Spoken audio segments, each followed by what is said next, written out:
Hello students, welcome back in this channel. Indian economic development का chapter 6 new economic reforms since 1991 हम पढ़ रहे हैं और इसमें लिबरलाइजेशन हम पढ़ चुके हैं, प्राइवेटाइजेशन हम पढ़ चुके हैं। लिबरलाइजेशन में हमने पढ़ा कि किस तरह से गवर्नमेंट लिबरल हो गई यानी प्राइवेट सेक्टर के लिए, यानी कि गवर्नमेंट ने काफ़ी छूट दे दी प्राइवेट सेक्टर्स को।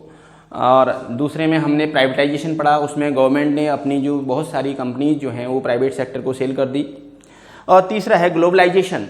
ग्लोबलाइजेशन का मतलब, ग्लोबलाइजेशन क्या है? ग्लोबल यानी कि ग्लोब का मतलब जो वर्ड होता है यानी कि संसार का पूरा जो स्ट्रक्चर होता है उसे ग्लोब कहा जाता है। तो ग्लोबलाइजेशन का मतलब है वैश्वीकरण, यानी कि पूरे वर्ल्ड को एक मार्केट मान लेना। अब वर्ल्ड को एक मार्केट मानने का मतलब है कि किसी तरह के व्यापार में, किसी तरह के ट्रेड में किसी भी कंट्री को किसी तरह की कोई रिस्ट्रिक्शंस ना होना किसी कंट्री के लिए, वो कहा जाता है ग्लोबलाइजेशन। अब इसे ग्लोबलाइजेशन को थोड़ा समझ लेते हैं। Globalisation means integrating the economy of a country with the economies of other countries under condition of free flow of trade and capital across borders। इसका मतलब है कि ग्लोबलाइजेशन का मीनिंग है कि इंटीग्रेटिंग का मतलब है जोड़ देना। किससे जोड़ देना?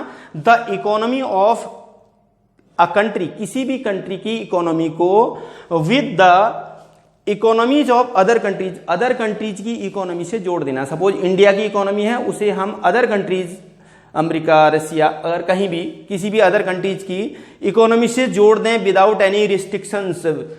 कैसे? Free flow of the trade के लिए और कैपिटल अक्रॉस, चाहे व्यापार करें चाहे किसी और इन्वेस्टमेंट करें, उसके लिए जब उसे जोड़ दिया जाता है अदर कंट्रीज से और फ्री कर दिया जाता है, फ्री फ्लो ऑफ ट्रेड, यानी कि किसी तरह की कोई बाउंडेशंस, रिस्ट्रिक्शंस नहीं लगाई जाती हैं, तो उसे कहा जाता है ग्लोबलाइजेशन। समझ में आ गया होगा। अब है policy strategies promoting globalisation of the Indian economy. Indian economy में ग्लोबलाइजेशन को प्रमोट करने के लिए कौन सी स्ट्रेटजीज चलाई गई, कौन से नीतियां यानी कौन सी प्लानिंग की गई, तो उसमें 4 पॉइंट्स हैं। अभी यहाँ फर्स्ट पॉइंट लिखा हुआ है और उसके बाद इसके अदर पॉइंट्स इसके बाद पढ़ेंगे। फर्स्ट पॉइंट है increase the equity limit of foreign investment. First point है क्या स्ट्रेटेजीज बनाई ग्लोबलाइजेशन को प्रमोट करने के लिए। पहला है increase in equity limit of foreign investment. Foreign investment में जो इक्विटी लिमिट है उसे बढ़ा दिया गया। इक्विटी लिमिट का मतलब है कि अपने शेयर को बढ़ा दिया गया। जो फॉरेन इन्वेस्टमेंट में एक रिस्ट्रिक्शंस थे 1991 से पहले कि आप फॉरेन इन्वेस्टमेंट ज़्यादा नहीं कर सकते, 40% का रिस्ट्रिक्शन था, उसे बढ़ा दिया गया, 100% तक कर दिया गया। कहने का मतलब ये है। चलो इसके 4 पॉइंट्स, इस पॉइंट फर्स्ट पॉइंट के 4 पॉइंट्स लिखे हुए हैं, इसे समझ लेते हैं। Equity limit of foreign capital investment has been raised from the initial 40%. It now range between 51 to 100%. तो क्या है कि जो इक्विटी थी, इक्विटी लिमिट थी, वो पहले 1991 से पहले 40% तक की थी, यानी कि 40% इन्वेस्टमेंट ही किसी भी कंपनी है, कोई भी कंपनी विदेशी कंपनी है, उसमें कोई इंडियंस अगर वहाँ अपनी व्यापार अपना इन्वेस्टमेंट करना चाहता है तो वो केवल 40% तक ही, मैक्सिमम 40% तक ही लगा सकता था, उससे ज़्यादा इन्वेस्टमेंट नहीं कर सकता था। ये बाउंडेशंस थी, रिस्ट्रिक्शंस थी। तो उसे हटा करके क्या कर दिया, अब 51 से 100% तक, यानी कि पूरी तरह से अपने इन्वेस्टमेंट वहाँ कर सकता है।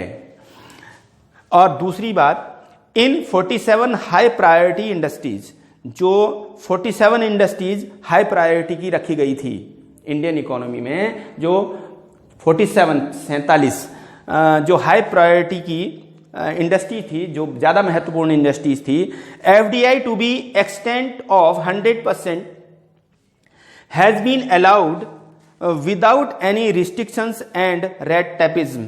तो उन इंडस्ट्रीज में 100% तक एफडीआई को अलाउड कर दिया गया, foreign direct investment. Foreign direct investment का मतलब है कि उन इंडस्ट्रीज में जो विदेशी लोग हैं वो अपनी इन्वेस्टमेंट सीधे सीधे बिना किसी परमिशन, किसी की परमिशन के, गवर्नमेंट की किसी परमिशन के बिना सीधे सीधे इन्वेस्टमेंट कर सकते हैं।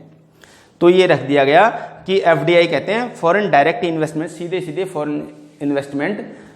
तो वो जो इंडिया की जो 47 इंडस्ट्रीज थी, टॉप इंडस्ट्रीज जो बहुत हाई प्रायोरिटी की थी, उनमें 100% तक जो इन्वेस्टमेंट की परमिशन एफडीआई को दे दी गई बिना किसी रिस्ट्रिक्शंस और रेड टेपिज्म। रेड टेपिज्म का मतलब बिना किसी कानून के, यानी कि कोई विशेष जोर जबरदस्ती के, किसी तरह का कोई तानाशाही नहीं। तीसरी बात, export trading houses have also been allowed foreign capital investment up to 100%। जो भी एक्सपोर्ट करने वाले बड़ी बड़ी कंपनियां थी, एक्सपोर्ट हाउसेज का मतलब है बड़ी बड़ी कंपनियां जो एक्सपोर्ट का काम करती हैं, उनको कह दिया गया कि तुम 100% तक इन्वेस्टमेंट फॉरेन कैपिटल में कर सकती हैं। आप फॉरेन कैपिटल इन्वेस्टमेंट यानी विदेशों में अपना इन्वेस्टमेंट कर सकते हैं, एक्सपोर्ट कर सकते हैं, 100% कर सकते हैं। और उसके बाद फोर्थ है, however foreign exchange management act, जिसे फेमा बोला जाता है, शॉर्ट फॉर्म इसकी है फॉरेन एक्सचेंज मैनेजमेंट एक्ट। ये 1999 में एक्ट इंडियन पार्लियामेंट में बनाया गया था और लागू किया गया था। और ये किससे संबंधित था? Foreign exchange management. Foreign exchange यानी फॉरेन करेंसी, जो हम फॉरेन क्या करते हैं कि फॉरेन ट्रेड करते हैं तो उसमें फॉरेन करेंसी की नीड होती है, तो वो फॉरेन एक्सचेंज बोला जाता है। तो उसको कंट्रोल करने के लिए ये फेमा बनाया गया था।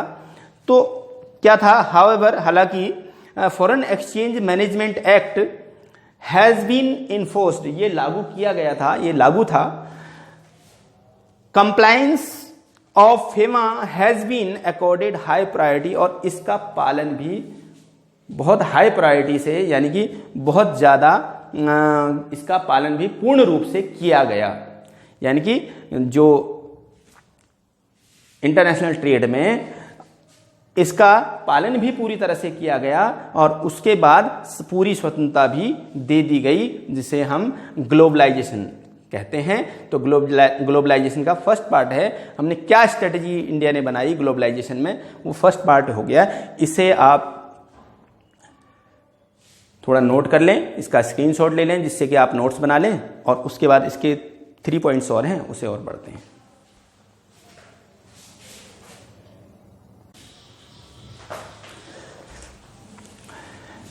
ग्लोबलाइजेशन स्ट्रेटजी का नेक्स्ट पॉइंट है पार्शियल कन्वर्टिबिलिटी, यानी कि आंशिक परिवर्तनशीलता।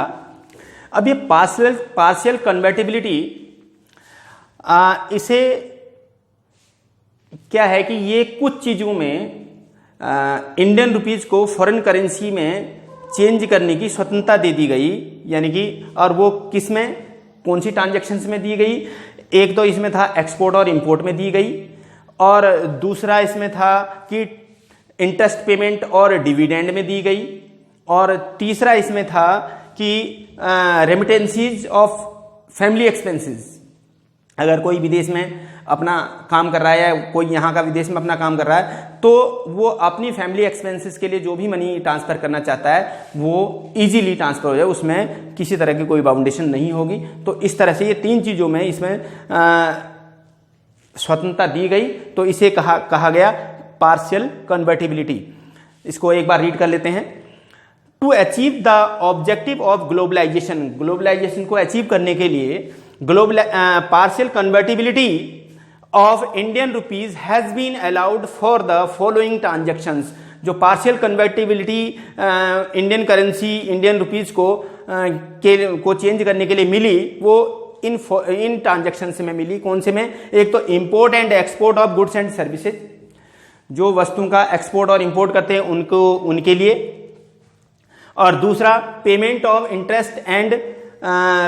Of interest and dividend on investment में जो डिविडेंड मिलता है उनके शेयर होल्डर्स को, उसमें कन्वर्टिबिलिटी के लिए सुविधा मिल गई, यानी कि उसमें किसी तरह की कोई बाउंडेशन नहीं। और दूसरा इंटरेस्ट पेमेंट के लिए जो भी पैसा जाता है उसमें किसी तरह की बाउंडेशन नहीं रखी गई। तीसरा remittances to meet family expenses, जो फैमिली एक्सपेंसेस के लिए रेमिटेंसीज अपने देश में भेजा जाता है पैसा दूसरे देश से, तो उसमें भी किसी तरह की बाउंडेशन नहीं रखी गई, उसमें भी कन्वर्टिबिलिटी की सुविधा दी गई।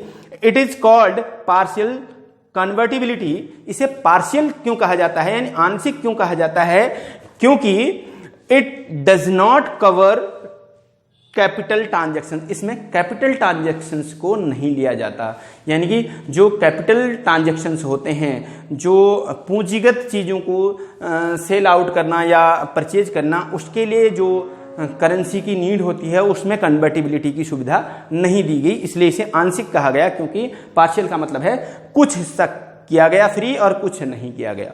उसके बाद सेकंड है लॉन्ग टर्म ट्रेड पॉलिसी। इसे लॉन्ग टर्म ट्रेड पॉलिसी कहा गया।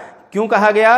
Under this policy all restrictions and controls of foreign trade have been removed. जितने भी रिस्ट्रिक्शंस और कंट्रोल्स लगाए थे फॉरेन ट्रेड में, उन सबको हटा दिया गया।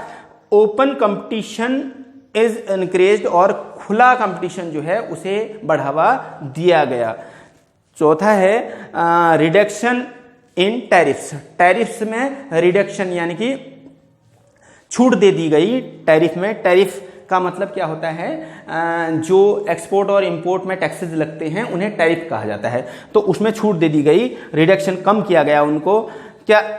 इन order to encourage competitiveness world में अपनी वस्तुओं का विदेशी वस्तुओं के साथ और विदेशी वस्तुओं का अपने देश की वस्तुओं के साथ कंपटीशन को बढ़ाने के लिए tariff barriers have been withdrawn on most goods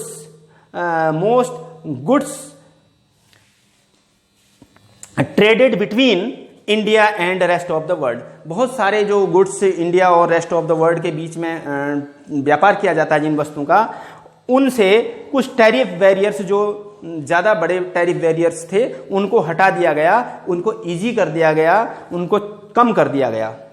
और उसके बाद फिफ्थ है विड्रॉल ऑफ क्वांटिटेटिव रिस्ट्रिक्शंस। जो क्वांटिटेटिव रिस्ट्रिक्शंस थे व्यापार में, जो फॉरेन ट्रेड में क्वांटिटी का चक्कर था कि हम इतना ही कर सकते हैं, कोटाज निर्धारित कर दिए गए थे कि हमें क्या है कि गवर्नमेंट की परमिशन के अकॉर्डिंग जो भी ट्रेड करना है उसमें इतनी क्वांटिटी का ही करना है, 1 ईयर या 1 फाइनेंशियल ईयर में। तो वो जो कोटा निर्धारित कर दिया गया था उसे हटा दिया गया। सिंस 2001 से क्वांटिटेटिव रिस्ट्रिक्शंस ऑल इंपोर्ट्स, जितने भी इंपोर्ट्स हैं उनमें सब में से have been totally withdrawn, totally completely उन्हें विड्रॉन हटा दिया गया। अब किसी तरह की बाउंडेशन नहीं रखी गई, जितना चाहे उतना इंपोर्ट करें, जितना चाहे उतना एक्सपोर्ट करें। This is in conformity with India's commitment to the WTO। और ये कंफर्म कर लिया गया किससे? इंडिया का जो कमिटमेंट था WTO के साथ, वर्ल्ड ट्रेड ऑर्गेनाइजेशन के साथ, यानी कि जो WTO के साथ इंडिया ने कमिटमेंट किया, जो उससे ये कंफर्म हो गया कि ये सारे रिस्ट्रिक्शंस हटा दिए गए हैं। और इसी के साथ आपका ये ग्लोबलाइजेशन आज कंप्लीट हो जाता है। इसका स्क्रीनशॉट ले लें और इसके नोट्स बना लें और इसे कंटिन्यू अपनी पढ़ाई करते रहें। और वीडियो अगर आपको ठीक लगता है तो इसके लिए इसे लाइक करते रहें, शेयर करते रहें। Thank you.